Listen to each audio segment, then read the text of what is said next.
Le voyageur, c'est celui qui part, celui qui arrive, celui qui n'est plus tout à fait là, mais qui n'est pas encore ailleurs.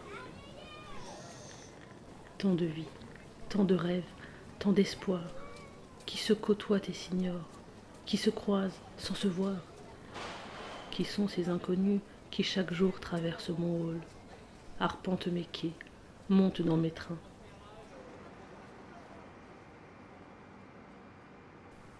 Étonnants voyageurs, chers inconnus, j'aimerais tant vous accompagner, vous découvrir, vous connaître.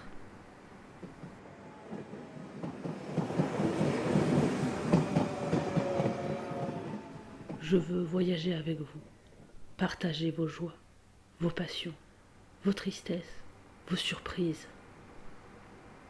Mais je reste là, seul, attendant votre retour.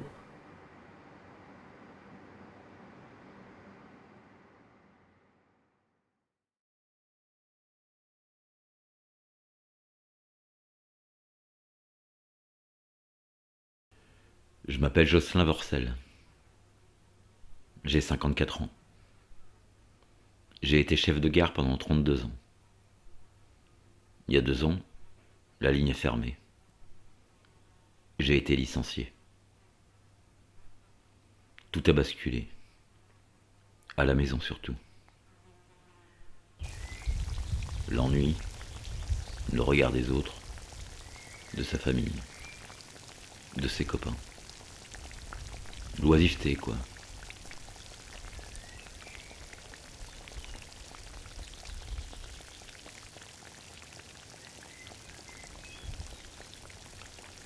On est là, sans être là. On commence à boire un coup avec les copains un soir, et puis on y retourne encore, sans trop savoir pourquoi. C'est le cycle infernal. On reste plus longtemps, on traîne. Tout se casse la gueule. Ma femme est partie avec les gosses. Je lui en veux pas. Je suis plus digne d'eux. Mais je vais essayer de me remettre. Tu peux pas rester comme ça. C'est trop dur.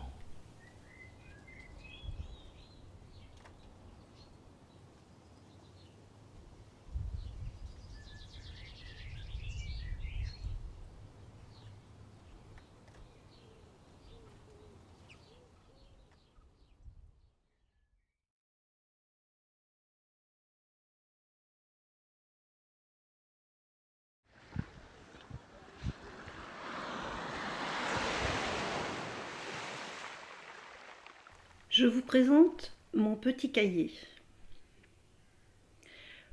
Mon petit cahier est un ensemble. Il a une personnalité multiple. Il peut être uni, fleuri, terne ou coloré. Mon petit cahier, c'est un carnet de voyage à ma façon. Quand les vacances arrivent, mon petit cahier recueille un nouveau chapitre. J'y note les événements de la journée et surtout, je l'illustre en découpant les prospectus et documents divers collectés sur notre lieu de vacances. Ça, c'est la contrainte. Parce que je ne sais pas dessiner. Dans mon petit cahier, un personnage se promène. C'est José Picagnol, fruit de l'imagination collective. Il peut prendre les formes les plus diverses, endosser tous les rôles. Surtout celui du méchant. Mon petit cahier, c'est un peu l'histoire de notre famille, avec ses fantaisies, ses retrouvailles, ses petits bonheurs.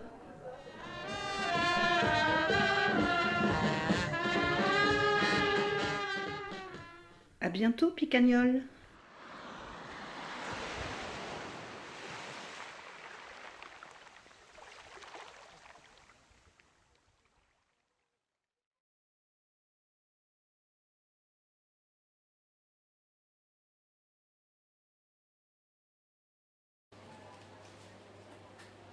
Dès qu'elle voit des objets dans des vides-greniers, dans des brocantes ou laissés sur un trottoir, ma copine Nathalie invente leur histoire.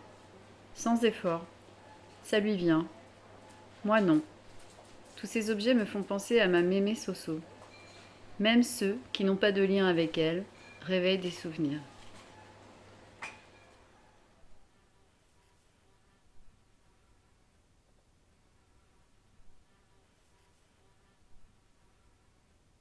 Elle tricotait beaucoup plus qu'elle ne cousait, mais elle savait coudre.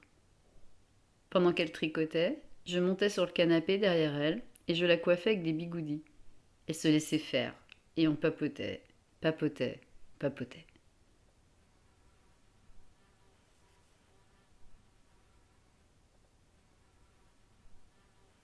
J'ai 1000 souvenirs, mais je ne me situe pas bien dans le temps. Je me souviens de l'appel au téléphone de mon père m'annonçant la mort de Mémé Soso, qui est pourtant ma grand-mère maternelle.